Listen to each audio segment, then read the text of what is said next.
ആക്കിക്കൊണ്ടാണ്. അപ്പോൾ നമുക്ക് പെട്ടെന്ന് തന്നെ വീഡിയോയിലേക്ക് പോയാലോ.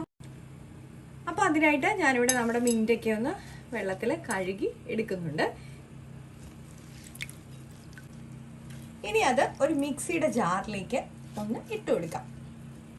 ഇതിലേക്ക് നമുക്ക് ലേശം വെള്ളം ഒഴിച്ചിട്ട് നന്നായിട്ടൊന്ന് അടിച്ചെടുക്കാം.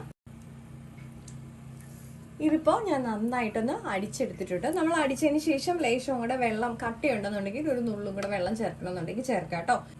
ഇനി നമുക്കിത് നമ്മുടെ ഐസ് ക്യൂബിൻ്റെ ട്രേയിലേക്ക് ഒന്ന് ഒഴിച്ചു കൊടുക്കാം. അപ്പം ഞാനിത് നമ്മുടെ ഐസ് ക്യൂബിൻ്റെ ട്രേയിലേക്കൊക്കെ ഒന്ന് ഒഴിച്ചു വെച്ചിട്ടുണ്ട്. നമുക്കിതൊന്ന് ഫ്രീസ് ചെയ്യാൻ വേണ്ടി മാറ്റി വയ്ക്കാം ഫ്രീസറിലോട്ട്. ഇപ്പം നമ്മൾ പുതിന നല്ലപോലെ ഫ്രിഡ്ജിൽ വെച്ചിരുന്നതൊക്കെ നന്നായിട്ടൊന്ന് ഫ്രീസായി വന്നിട്ടുണ്ട്.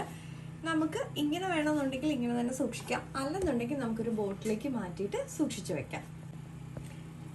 അപ്പം നമുക്ക് ഇതുപോലെ ഒന്ന്